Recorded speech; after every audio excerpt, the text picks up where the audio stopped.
my board directors, the outstanding city leadership, we welcome you to Friday with the City. Whether you're a familiar face, or joining us for the first time, which I see many new faces, which we love, welcoming new people to our events. We're very thrilled to have you here today. This is your chamber, and of course, this is your city, our one city. And we couldn't be more excited to kick off this amazing Friday together here at this beautiful location, which is the City of Brownsville Communications and Marketing Complex, Convention and Visitors Bureau. Let's give our outstanding team under the supervision of Mr. Chacon a very loud round of applause. Thank you for hosting us.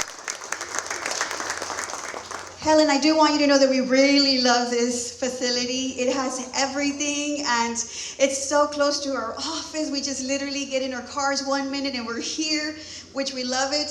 We love the fridge. Thank you so much. We really love that fridge. But ladies and gentlemen, I mention such because we cannot do what we do without the great support of partnerships and collaborations. And that's what we're here to talk about this morning. So today's edition of Friday with the City, we'll be discussing the Gladys Porter Zoo expansion and the power of partnership, which is a groundbreaking move for our city, in which the City of Brownsville, the Gladys Porter Zoo, and the Brownsville Independent School District are moving forward together as one city, with a dynamic project that will see the expansion of the Gladys Porter Zoo and the relocation of BISD's Career and Technical Education program that could facilitate its expansion.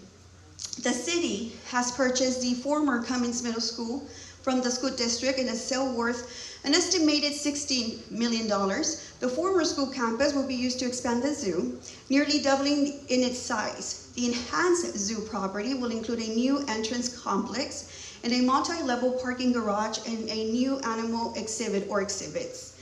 Another feature of this project is a possible build out of a hotel restaurant area near the zoo on a separate property to complement the Brownsville tourist area.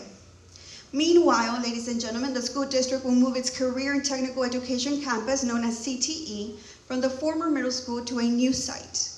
This collaboration effort between the three entities marks a significant step forward, meeting the evolving needs of Brownsville's youth and the entire community, ensuring a bright and prosperous future for all of us. This collaboration between the city, BISD, and the Gladys Porter Zoo is truly a powerful partnership that benefits everyone involved. By working together, they help ensure the zoo continues to be an essential resource for education, conservation, and tourism, while also contributing to the city's economic and social goals. The city's decision to invest in acquiring buildings to support this growth highlights its dedication to creating a vibrant community where education, nature, and development thrive hand in hand. These partnerships between the city, our school district, and our zoo are crucial for fostering community growth. When the zoo is recognized as a major cultural education and educational asset, these collaborations bring huge benefits to all. Specifically, the city invests in local infrastructure to support the zoo's expansion. It opens doors, ladies and gentlemen, such as mutual growth and community investment, educational collaboration and enrichment, environmental stewardship and public engagement, public education and conservation, culture and social impact, and long-term strategic vision. Together, these partnerships create a stronger, more connected community, enriching lives and setting the stage for future success. Also at this moment, I would like to take a moment to recognize our amazing partner for today, our sponsor, Southeast Contracting Services. Let's give them a round of applause, please. Thank you. I would like to thank Teresa. I know Teresa is here with us today. I saw her earlier right here. You can just stand so you can be acknowledged for your sponsorship today. Mil gracias, Teresa. We appreciate you. Also, at this time, I would like to take a moment to acknowledge our elected officials and, of course, community leaders and our outstanding board directors. If you can please stand so you can be acknowledged. Thank you very much. Don't be shy. We know that you're all here. Our board directors, thank you. Our city manager, our deputy city manager, thank you so much. We really appreciate you guys. So, ladies and gentlemen, with that said, We're here today for an enlightening experience with a distinguished line of panelists and speakers, each ready to share their valuable insights of what's really happening in the city of Brownsville and the power of true partnership and believing in one another. Do prepare for a very enlightening discussion in which we have the experts speaking about the process and how we're going to go ahead and move forward with these initiatives. So as I do call our panelists, I welcome them on stage. So let's start by giving a warm welcome to the dynamic force behind Brownsville's growth, City Manager Helen Ramirez. Next, I am thrilled to have Dr. Patrick Burchfield, the visionary executive director of the Gladys Porter Zoo, join us to share his wild ideas. Yes. And lastly, but definitely not least, help me welcome Dr. Jesus H. Chavez, Brownsville Independent School District Superintendent, who is here to enlighten us about the future of education in our community. So let's get ready for a lively discussion with these amazing leaders. First, I'm excited to introduce to the podium our incredible first speaker, Brownsville City Manager Helen Ramirez. She does not need an introduction, and I know that she's like, ya no digas nada, Esme, it's fine. But I love to always welcome, right, and give their respect to all of our speakers. But with that said, Helen has a rich background in urban development and strategic planning. She is the driving force, ladies and gentlemen, behind initiatives that bring our community together and revitalize our city. Her talent for building strong public-private partnerships has really made a difference in fostering sustainable growth here in Brownsville, Texas. With her visionary leadership and innovative spirit, Helen is dedicated to making our one city community a vibrant place that puts the well-being of residents first. Ladies and gentlemen, help me welcome our City Manager, Helen Ramirez. Thank you, Esme, and I love our chamber. We are very privileged to be able to bring to you Friday with the City, and really just to be open and transparent about what's happening in and around the city. You always hear the buzz, but it's always good to give more detail to what you're hearing in the newspaper or any conversations that we have with friends and family. So really, this is meant for you to be ambassadors and really to spread the word of what we're doing. When we talk about One City, which thank you, Esme, for bringing it in, is these types of collaborations and partnerships, from Friday with the City to any collaboration that we have together. It's an extension of us. We believe that working with our external partners such as the zoo and BISD, that's how we're going to accelerate our economy and be more successful. So together we can do much more quicker, and you know what? We can have a lot of fun doing it as well. So it's not, sometimes hard projects are hard, such as this one, but it's really worth all the hard work, and it really also brings you closer together as a community, right? And I think that's something that really needs to be said, because there's a lot of trust, communication, and a lot of detail that went into everything, this collaboration, and that has brought us here today. And many people, from technical people to city employees to BISD employees to zoo, all our employees really came together to really make this a reality. And also the leadership of our mayor, John Cowan, and the city commission.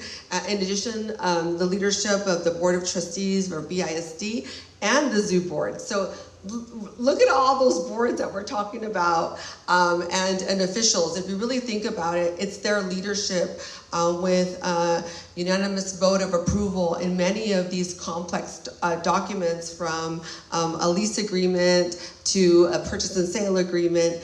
So there's different agreements that were part of this. We're not going to take you through all that, but we really want to talk about, really why. The why is also important. I don't know if you all know, but the zoo is actually owned by the city in terms of it's a park. It's a city park. It's in our Parks Master Plan, and we're really excited that we are very fortunate to have a zoo that brings about 500,000 people as tourism to the city of Brownsville, the only zoo south of San Antonio, and a few nationally accredited zoos in the United States. So I think that's really important to see. But I'm going to take it, I don't want to speak too much about the zoo itself, because we have our expert here, Dr. Burchfield. But what I will tell you is that the city has always been very committed to supporting the zoo, right? It started in 2023. Even before that, we've always been committed, but in 2023, we took it a step further and we commissioned a master plan with our partners and paid for it out of general fund money to be able to ensure its accreditation for the future.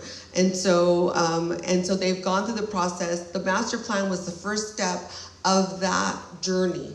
And seeing the master plan completed, and it really is a concept plan, it's a master plan, but it also, there's not that many zoo consultants in the nation, right?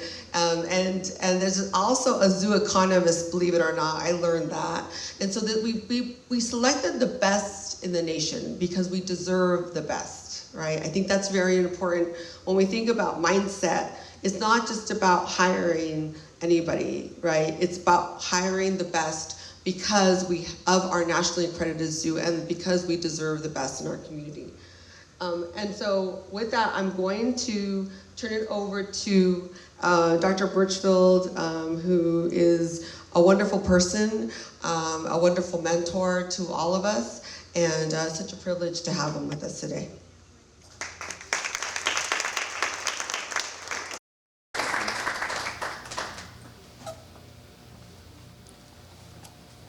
After that wonderful introduction, I'm better off staying seated. And Gladys Porter Zoo opened its doors September 3rd, 1971, but the zoo actually was under construction in 1968. And so it wasn't something that you just open up the following 6 months. And interestingly, our original zoo director, Dr. Warren Dean Thomas, was from the Omaha Zoo, and he had reached fame early on in his career because he was a veterinary student at the Columbus, Ohio Zoo that was responsible for the survival of the first captive-born gorilla in the world. He walked by the back of the gorilla enclosure. There was a baby. The cord had been cut, but the baby was still covered with the meconium. He managed to separate the female, Millie, get in, clean up the baby, breathe air into its lungs, and thus the first captive-born gorilla in the world successfully was not only born, but survived to be roughly 50 years old. Dr. Thomas, upon graduation, and this goes to having the best, we had the best in the beginning. Dr. Thomas, upon graduation, from veterinary school at Ohio State, immediately became the director of the Oklahoma City Zoo, where he built a major world zoo. Then he went to Omaha, and he built a major world zoo. And then he came to Brownsville, Texas, because he had met a lady named Gladys Porter, and I can't say where exactly they met. It may have been at a National Humane Society conference. But the important thing is that they did meet, and that did happen, and they came up with the concept of a zoo specifically to put together breeding groups of rare and critically endangered animals. In 1968, the United States Endangered Species Act wasn't even enacted until 1973. So we've been on the cutting edge of conservation and conservation education since the very beginning. When the zoo was opened, it received many architectural awards nationwide. But time has a way of changing things. And although Gladys Porter Zoo has aged gracefully, it was time that we needed to start doing upgrades and modernizing. Plus, in order to meet the criteria for accreditation, and incidentally, that is the gold standard in the zoo industry. There are only 238 accredited institutions, and that's as of today. Tomorrow it might be 230 or 239. You can lose accreditation if you can't keep pace with the changing expectations of the zoo visitors and the requirements and needs of the animals. So it's an ongoing process and one that we have to stay at the forefront of if we want to remain accredited. And thanks so much to the city for realizing our need and the fact that some of our areas needed to be expanded, and the only direction we could expand is somewhere close to the zoo. And thankfully, the City of Brownsville, working with Dr. Chavez, BISD board, the zoo board, we all realized that we wanted to put together a win-win situation where the school board benefits and where the zoo has the opportunity to do the expansion it has to have in order to remain accredited moving forward. And to show you how serious that accreditation process is, we have to send in a report this December to show our progress on the things we said we were going to be doing moving forward. And normally when you're inspected by the accreditation team, which is a veterinarian, a zoo director, and an animal behaviorist or some other zoology type individual from 3 different accredited zoos, they can only judge you on what they see. But they saw so much good faith from the city of Brownsville and so much excitement. And one of the comments of the visiting committee is, we've never been anywhere and interviewed employees where everybody seemed to be so excited about where they worked and happy. And they queried zoo visitors, and they got the same response. Everyone was enthusiastic about their zoo. And that was the biggest take-home message that they got from visiting our zoo. And I think that, along with the new master plan, probably are what allowed us to be re-accredited or accredited again. Zoo accreditation is really important for a variety of reasons. Every endangered species in a zoo has what's called a species survival plan. There's a veterinarian, an animal behaviorist, and each zoo that holds that species has a seat at that table. They make the decisions on which animals go where based primarily on genetics, because the objective of these species survival plans is that we have genetically viable groups of animals for 100 years. Now look around the planet and see everything that's going on with global warming, rising tides, tidal surges, storms. We have to put all that into our planning process, so a 100-year goal isn't that far off base. But I can tell you right now, starting with Dr. Thomas, everywhere Dr. Thomas went, they have a viable group of western lowland gorillas, because that was his beginning point, and our zoo's no different. We've always had a viable group of western lowland gorillas, but just to give you an example, Gladys Porter Zoo or any accredited zoo will not have to bring a gorilla out of Africa ever, because we have enough genetic material and we have managed that species in human care to where we don't have to take animals out of the wild. And it's such a different time. When I started in the zoo industry, I won't lie about it, animals were replaceable. Nobody thought about conservation and endangered species. Animals were a commodity. And I've been in the business long enough, since 1959, that I have seen the transition to where you go to an AZA accredited zoo, most of the animals have never been in the wild. They're 2nd and 3rd generation produced in AZA accredited zoos. We don't take animals out of the wild anymore. In fact, the converse is true. The black-footed ferret from our own continent has been put back in the wild from breeding at the Phoenix Zoo and a couple of other accredited zoos. Golden Lion Tamarin's been put back into Brazil. The Arabian oryx was extinct on the Arabian Peninsula, and now they're in several countries in the Arabian Peninsula from production of zoos in the United States and Europe. So zoos worldwide are starting to manage their animals together and work together on maintaining these potential groups. And unfortunately, zoos don't have the real estate or the resources to protect everything. So we're in kind of a process of selecting what species we can even work with moving forward. For example, we will only work with those species that have even a reasonable shot of survival for the next 20 years.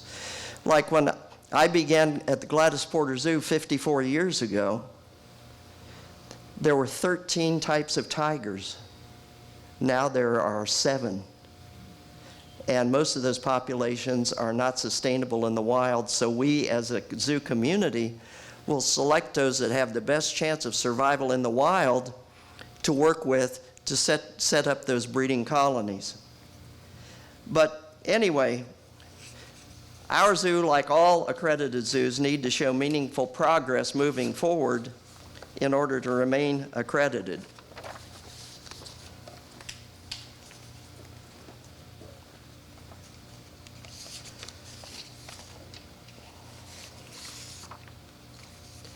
One of the things that happens were you to lose accreditation, AZA zoos have 2 years to get their animals out of your facility, which would totally interrupt all of our breeding programs. It would mean you have less species to exhibit, and it would be a major loss. So accreditation is a very, very important thing moving forward.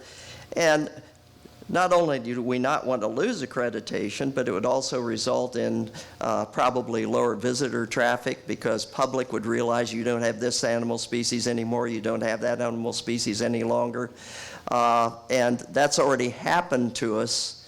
Our elephants were not taken, but we relinquished our elephants 25 years ago because it would have taken half of the zoo to come up with a facility that would have been accreditable by our National Association for Elephants. And that's kind of an interesting thing, because we produce the 2nd and the 3rd captive-born African elephants in the world at Gladys Porter Zoo. The elephants were perfectly happy, but a behaviorist somewhere with a PhD said, no, they need to walk 12 miles a day in order to be happy. The only reason elephants walk is to find food or water. They didn't factor that in. Our elephants were perfectly happy, but we couldn't meet that standard moving forward, so we had to move the elephants out. And we don't want to do that with any other species at our zoo for a lack of space. And this new possibility will enable us to build an expanded African savanna. Not only will we have more animals, we'll have some different animals that we haven't exhibited in the past, but we'll provide more adequate space for the animals that need to run and exercise and do those types of things. So we are just so excited about this whole process, and Dr. Chavez and Helen Ramirez, our city manager, and the whole city staff have worked hand in hand to make this happen, and we're thrilled and delighted. And what I think I'd like to do is, after this session, we'll be here for questions? Mm-hmm, yes. Yeah, we'll be here for questions.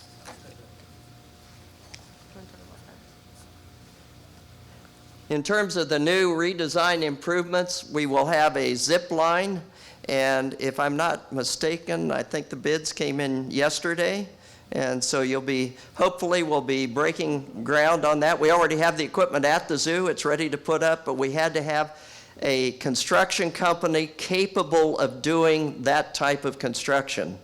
You can't just have somebody that frames houses come in and put up a zip line that's going to be 130 feet in the air. So that was kind of a lengthy process, and because of the fact that the zoo is enclosed, it's difficult to get any kind of equipment in there to do any kind of construction project. So it was real challenging for these people that were doing the bids to come in and figure out how they're actually going to do the work.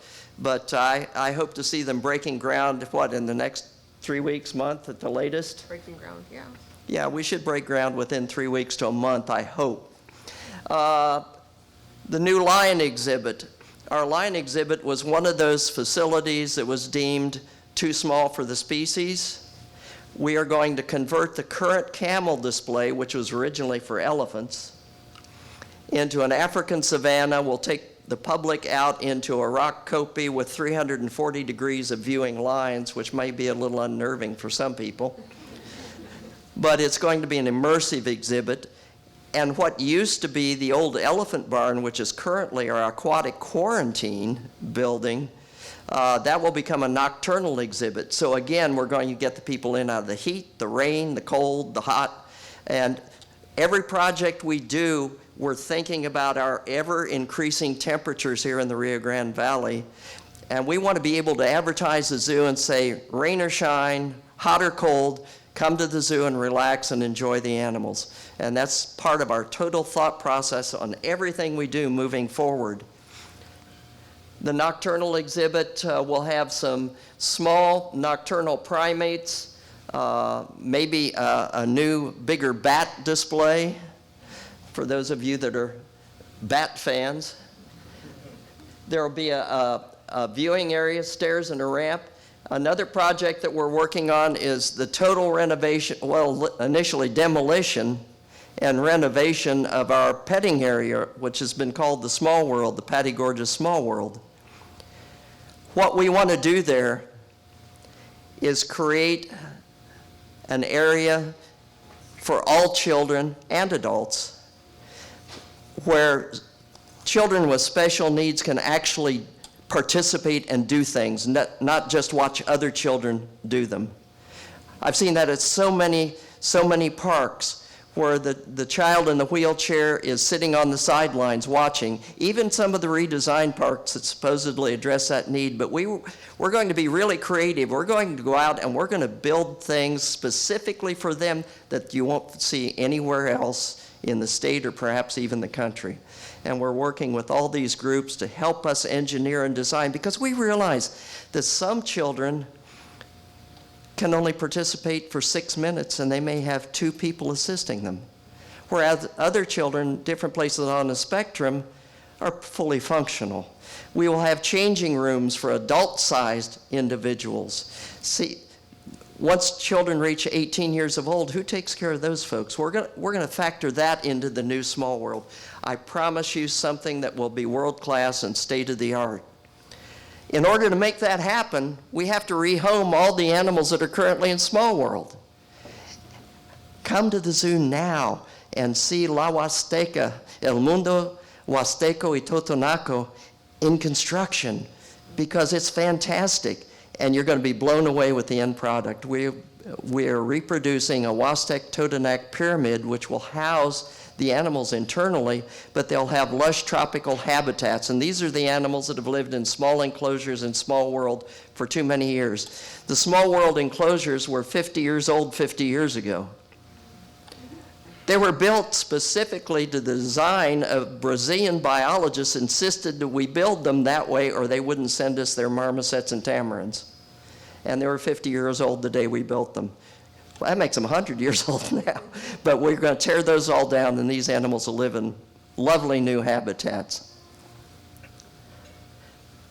As a part of the pyramid, there will be a log 14 feet above the public going across the public walkway where the ocelots can cross over the public or lay up in that log and be viewed into their brand new spacious habitat along the Resaca.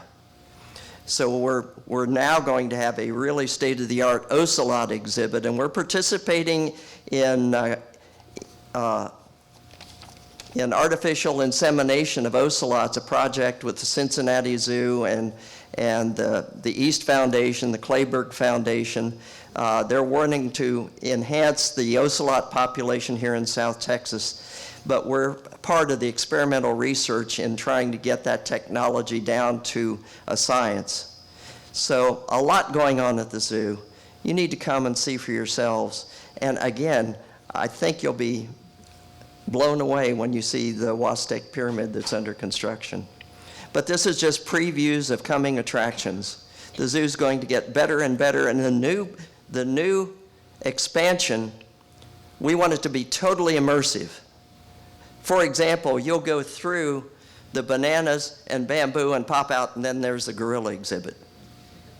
We'll use plants so you don't see the next display until you get there. So each one will be a wow factor. That's our intent, and that's what we're going to design. And what a thrill to have the opportunity to do that. So we're going to be traveling to every zoo that's got a new gorilla exhibit, every zoo that's got a new lion exhibit, and have them tell us what worked and what didn't, so we don't make the same mistakes. So it's an exciting time, and I'm thrilled to be here. I saw the birth of the zoo. Now I'm seeing the rebirth of the zoo and get to participate. I didn't design the original zoo. I wish I had, but I didn't. but this is a unique opportunity for the city of Brownsville. We've always been considered a world-class zoo, and thanks to the school district, the city of Brownsville, we're going to stay there and maintain that world-class status. Thank you.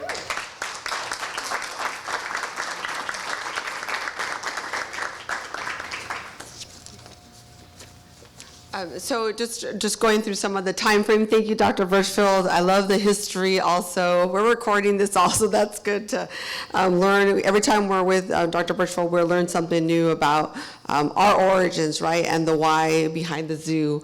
The City Commission started with a resolution, a 10-year master plan in October 2022. And then we worked with the BISD. They approved the sale of the property in September 2024.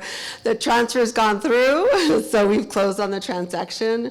It wasn't, the $16 million also includes, we work collaboratively with an architecture firm that has developed career and technical education centers throughout Texas and the nation. And for us, when we talk about the best, not only the zoo deserves the best, but also our kids, BISD, also deserves the best. And that same mindset is saying, you know, what are all the things that the zoo and also BISD need to understand to be successful. And the $16 million price tag also includes money for the relocation of the equipment that you have right now at the CTE. So our purpose was to really make them whole and also give more than just the minimum, right?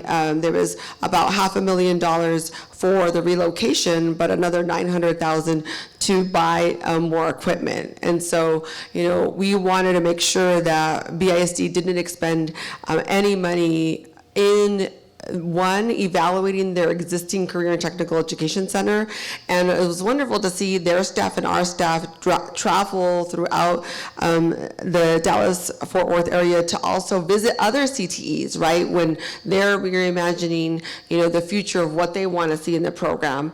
The city also had issued $2 million in certificates of obligation just to help the zoo create its campaign, because I think part of Dr. Burchfield and what the zoo wants to do, and we need your help, is their capital campaign to building out and re-improving the existing zoo and then its expansion. So they're going to launch an important capital campaign where we would hopefully get funding from you know, the RGV, but also the nation with the expansion. But what we wanted to do is put in the first $2 million to ask for another $2 million match, right? And also we spent $250,000 in a master plan. And additionally, you know, nobody wants to fund sometimes the water and wastewater is not as fun as zip line, but we did allocate $5.5 million of federal money with American Rescue money to help with water and wastewater improvements, because if you're building out new expanded areas, some of the stuff has clay lines in and around downtown. And so we wanted to make sure that we had the capacity for water and wastewater improvements there.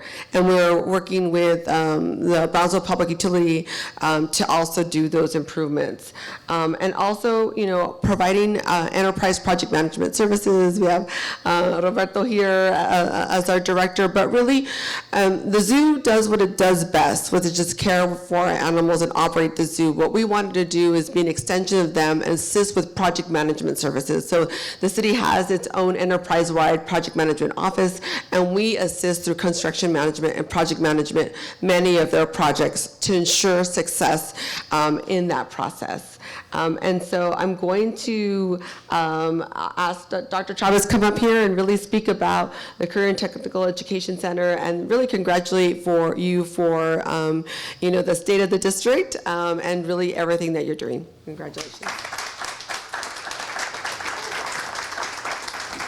Thank you so much, Helen. Let me say that to Dr. Burchfield and Helen, I'm ready to go on that zip line. And I think Helen and you know, all of us here should be there for that, and all of us enjoy that, right? So Well, let me say that, first of all, I want to thank the Chamber and the city here for setting this topic up and setting this meeting up. It's certainly something that is of great interest, right? Not only to our community, but to the district, to the city. And so thank you so much for allowing me the opportunity to be here. I was sitting there, going through the history that Dr. Burchfield talked about with regards to the zoo. And I was reminiscing about my high school days over at Gladys Porter High School, right? And I do remember a few times, right, when we did get to meet Ms. Gladys Porter. And, certainly we're very thankful to them, not only for the zoo, but also for the creation of Gladys Porter High School, which is one of my alma maters. I have to tell people, yes, I went to 2 years of Brownsville High School, so part of me is Eagle, but the other part is Cowboy, all right? So, but as I think about that, I tell you that because, early on, yes, when the zoo was built, I had the opportunity to visit the zoo later on, and also to share the zoo with my children. I've got 2 boys, they're older now, and they're in Round Rock and, living great lives there. But I've always been very supportive of the zoo, and when I came here and heard about the conversations that had been going on, for me it was very easy to take on those conversations and move them forward. You need to know that from my district perspective, from myself as superintendent, wherever I've been, I have always recognized the importance of economic development and the creation of opportunities for our citizens, for our students. I always tell our staff that, we want to be on the growing trend, right? And so that's certainly true for a community like Brownsville. I was born and raised here, and I mentioned that because I am very proud and very happy of the great things that are going on in Brownsville. And so I want to congratulate Helen and the city. I want to congratulate the county, I want to congratulate the business community for moving forward, right, with a lot of the things that are going on. I know I was talking to a few folks here and asking them, well, how do you see Brownsville and what's going on? I said, hey, we're excited. We're very, very excited. And there are a lot of great things happening, not only throughout the community, but also in the downtown area. So just know that I am very supportive of the economic development, of the prosperity we need to have for Brownsville and for our district, for our students. One of the things about our district is, we're about education, and I tell our folks, our employees, our teachers, administrators, that for me, the dream that I have for our students is twofold. I want our students to be extremely successful while they're with us. And we have, you may not know this, but we start with 3-year-olds. And I've been to some of the classes, and my admiration for those pre-kindergarten teachers. But of course, we elementary school, middle school, and high school, and I tell our parents, yes, celebrate that high school graduation, right?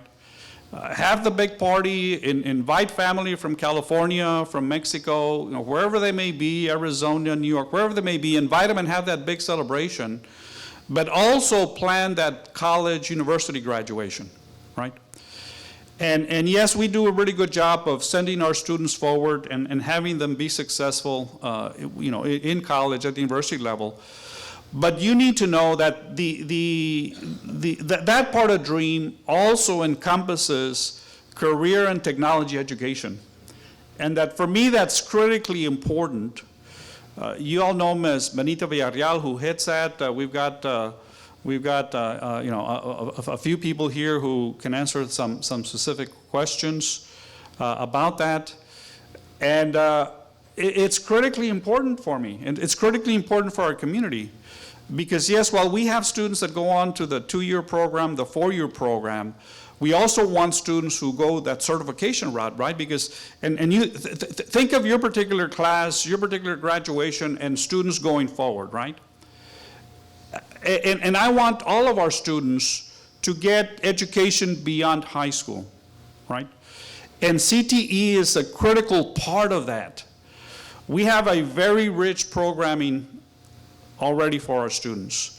If you think of the CTE program, we have about 10, 11 programs that already exist. And when we talk about the win-win-win situation in this partnership with the city, with the zoo, our students win because one of the things that we have said with regards to our CTE program is we want a new state-of-the-art building for them. Now, we have made Cummings work, and it served us well, right, with regards to CTE, but when you look at the space that we have there, it's not optimized, right? It's not the appropriate size. It wasn't designed for CTE. We make it work.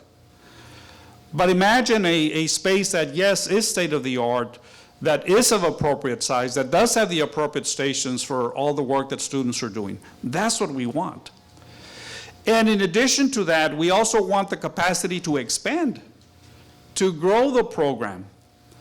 If you look at the kinds of things that we're thinking about, there are about 5 additional programs that we're going to be adding. And And as you think about adding the program, that just creates additional opportunities for our students. So, we're very happy with the arrangement of, yes, selling Cummings. We have the seed money to go ahead and construct a new building. I'll tell you, we need a few more funds with regards to the total cost of a new building. And so let me talk a little bit about that. I'm anticipating having about $21 million available for a new building. Helen talked about Pfluger and Associates, and yes, they're a premier architectural firm that works with CTE centers and schools. They're in the school design business as well.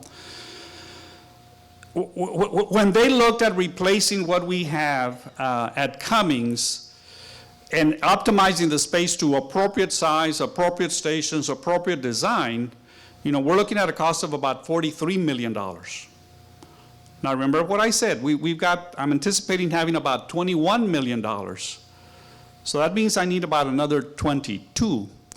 Now I'm mentioning that because currently, right now, and I'm gonna invite all of you here, and I'm gonna invite your friends. Currently, right now, we are taking volunteers to do a facility assessment across our district. And one of the areas is CTE education.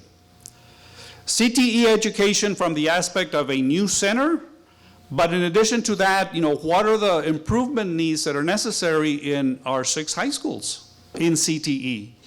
And remember what I said, that we want to expand opportunities for our students, not only maybe to existing jobs and existing industry, but what does the future hold as well, right? We've got to be forward thinking about that. And so let me invite you to sign up to serve on the Citizens Facilities Assessment Committee.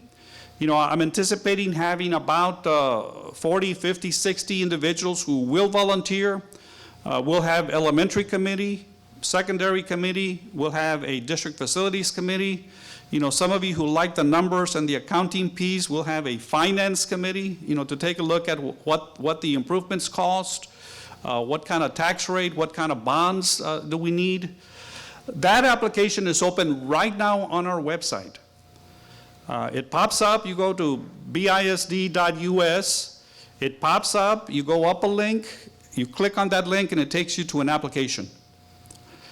Please consider signing up for that, because you will be helping, yes, in the CTE area, but also in our facility improvements that we need to make across our district. You will be helping us set the future for our students. Now, let me say that in closing, I am very committed, our district is very committed to having that dual programming, if you will. Yes, right? Students going on to a college or university, but in addition to that, for students who don't wish to do that, yes, we're encouraging them, and we want them to have an after high school program for career, technology education, and certification. And we're very committed to that. So thank you so very much for the opportunity to be here. We'll answer questions. Maybe timing is one of the questions that you all will ask about with regards to, what kind of timeline do I have in mind? So that is there. I don't know how much time we do have, but there is a video, and so maybe we can show it. I think it's about 2 minutes, and then we'll get on to the Q&A. Thank you so very much. It's been a pleasure talking to you.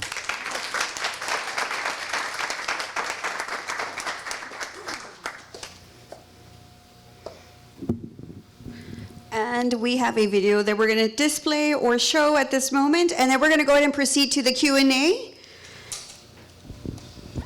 The future belongs to those who create it today. At Brownsville ISD's Career and Technical Education Certification Center, we're not just getting you ready for the future, we're helping you build it your way. Want to dive into the world of healthcare as a pharmacy tech, save lives as an EMT, or style the next trend as a barber or cosmetologist? We've got you covered. Or maybe you're into welding, carpentry, electrical tech, or the latest in automation engineering. Whatever your passion, we've got the tools to turn it into a career. And guess what? We're just getting started. We're adding new programs like pipe fitting, culinary arts, maritime, diesel mechanics, animal science, and AV tech. Plus, our CTE Discovery Hub for elementary and middle schoolers is the perfect place to kickstart your journey into college and careers. CTE is all about you, your passion, your future. We're here to give you the skills, experience, and confidence to take on whatever comes next. At Brownsville ISD, we're all about empowering you to take on the world. Ready to make your mark? Join our CTE Center and start building your future today. CTE at VISD. Your future, your way.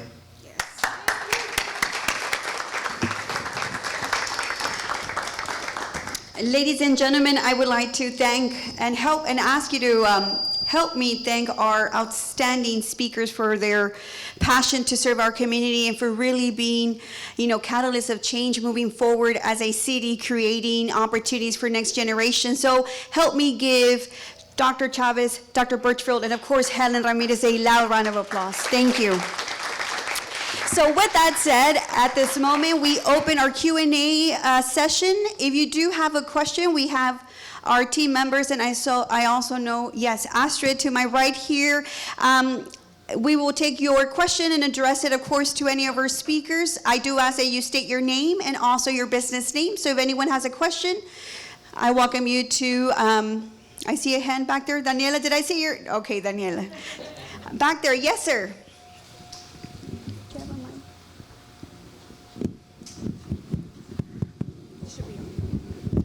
Hi, my name is Louis Tejirina. I work for CBRE. I've got 3 questions. I think 2 of them probably we can't answer yet. Those 2 is, how are we financing the project? I know that this is a partnership between the city and the zoo, and part of it will be city-owned, and the other part will be zoo-owned. Do we know what the project is going to cost, and do we know how we're financing it? Sure. The city is fortunate to be in a very strong financial situation. We have a AAA bond rating, and so we were successful in issuing about $32 million in certificates of obligation bonds to not only pay for the $16 million, but also to pay for roads. As you see, Old Highway 77, it's a $14 million project. About $8 million of that is certificates of obligation that were issued. So we have, I think the city is in a great position right now because it has a very robust capital improvement program. But that comes because we've been very strong with property tax and also sales tax. Even though the property tax rate has decreased, appraised values have increased. So that's how we've financed the COs. The city owns the expansion of the park. So for us, it is an expanded park. Right, and what we do is have a long-term operating lease with the zoo, right? And so that's why we're able to expend funds on that building or on that property, but because it serves a public purpose, which is a park, which serves our purpose as a city, and so. So that's how we finance the purchase and the expansion. Really, it's our community park and it's our community asset. And because it is a park, it is financed by and paid for our taxpayers. What we also believe is that there's an opportunity outside of what that park area is, if there's an opportunity for amenities that support that in other ways that are outside the park limits or the zoo limits within our right-of-way, then there may be an opportunity to have some other third-party retail or hotel use that is adjacent to but not on the property, because that would not be allowed per state law. So those are types of things. But the campaign is very important. I'll let Dr. Burchfield speak about how do you raise funds for the expansion, which is a very good question. One of the things that the zoo economist did was saying you need to increase your revenue, your operating revenue as a zoo. The zip line was actually one of the recommendations for a new attraction that can bring another generation of kids back. I know I have a 14-year-old and he doesn't want to necessarily always go to the zoo, which is different from a 10-year-old, an 8-year-old, or a 6-year-old. Now you say you have a new attraction, which is the zip line, and there's just more revenue there's revenue projections that are behind some of the new attractions that would be coming online. Thanks. I think I got the answer. The next question is parking. So my understanding is that there's going to be a parking structure that's going to be built here. Is that going to serve only for the zoo, or is that also going to serve for the park and for like Camille when they're having shows? Our vision is that the parking structure would serve the whole area, not only the zoo, because what we as a city would like to see, of course, collaborating with the zoo, is that people stay multiple days, right? Right now, you can probably visit the zoo in a couple of hours. Sometimes you do eat there, sometimes you don't.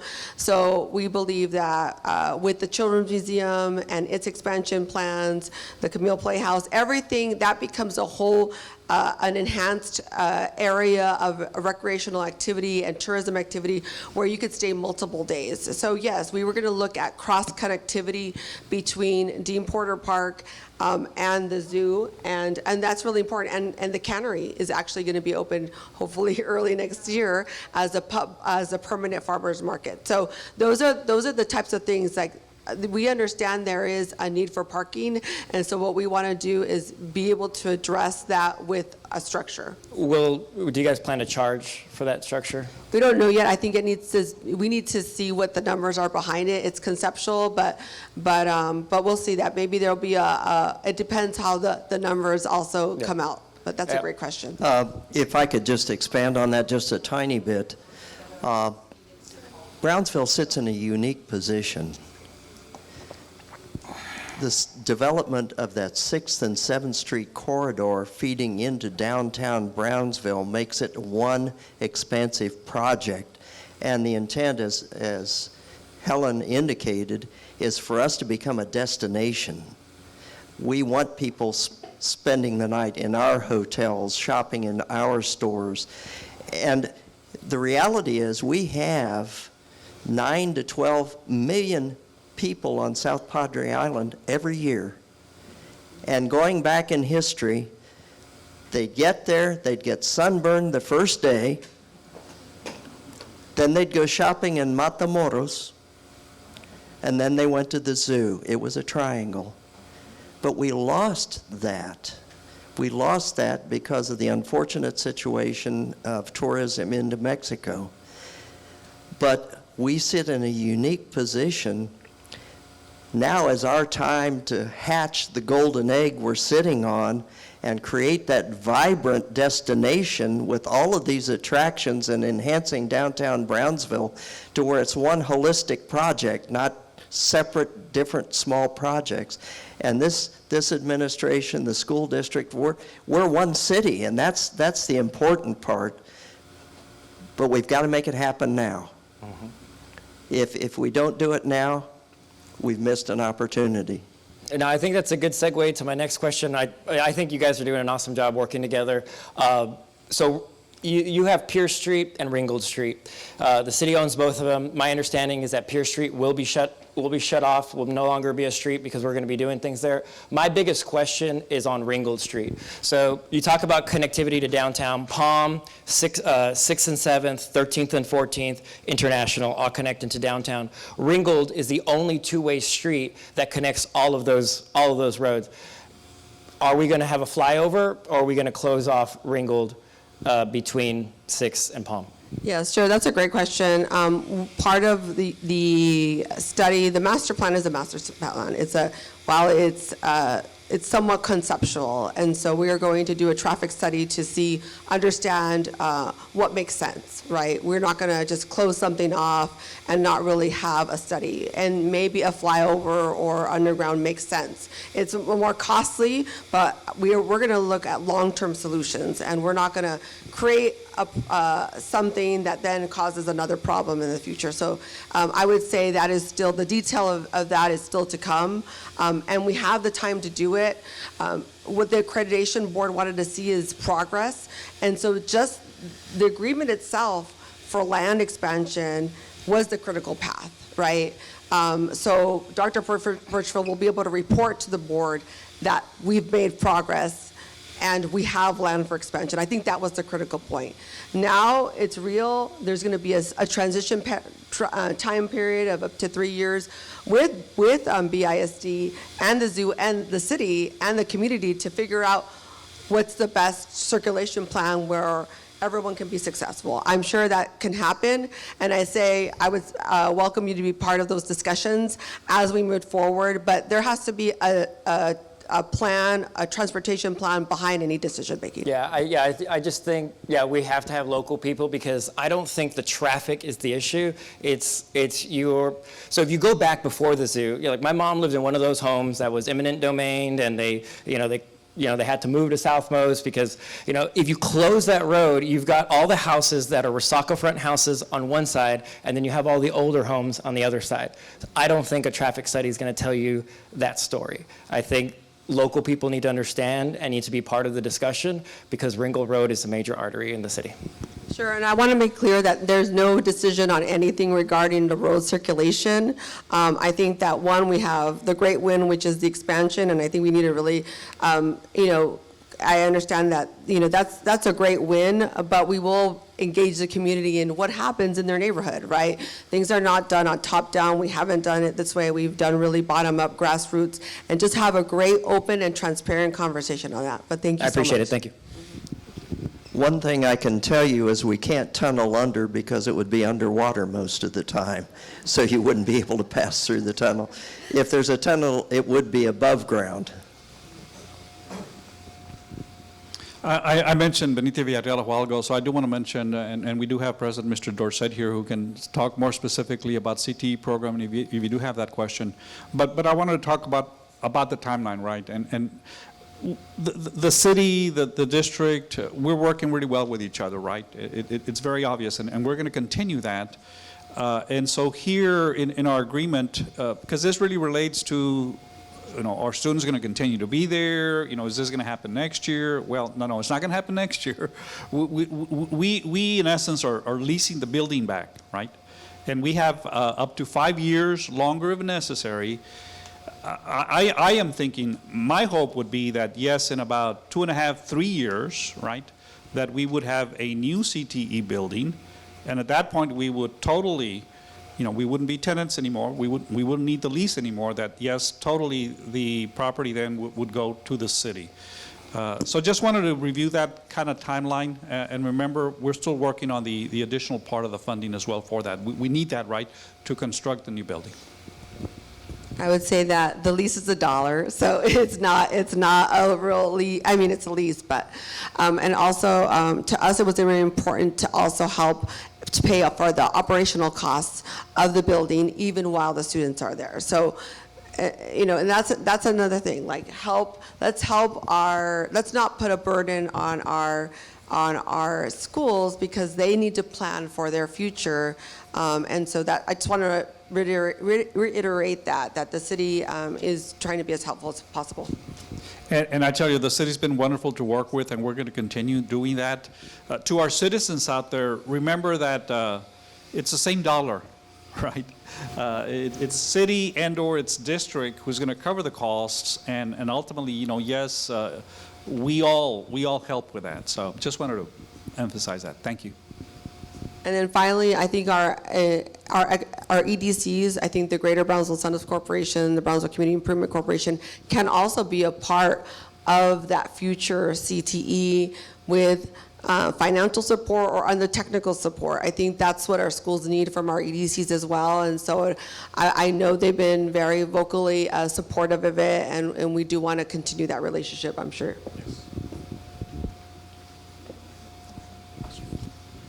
Are there any other questions? We still have a minute for another question. I saw someone back there, but I didn't see who it was. Question, Astrid? We have a question. We have multiple questions here. Thank you.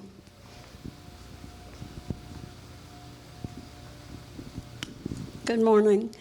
I represent the Dean Porter Park that's adjacent to the wonderful zoo. In discussing the traffic pattern and our lack of parking, it all comes together. I'm questioning the use of Pierce Street that would be blocked off. And so that area access buses that go to the Children's Museum or to the Camille to supply the necessary deliveries that come that way.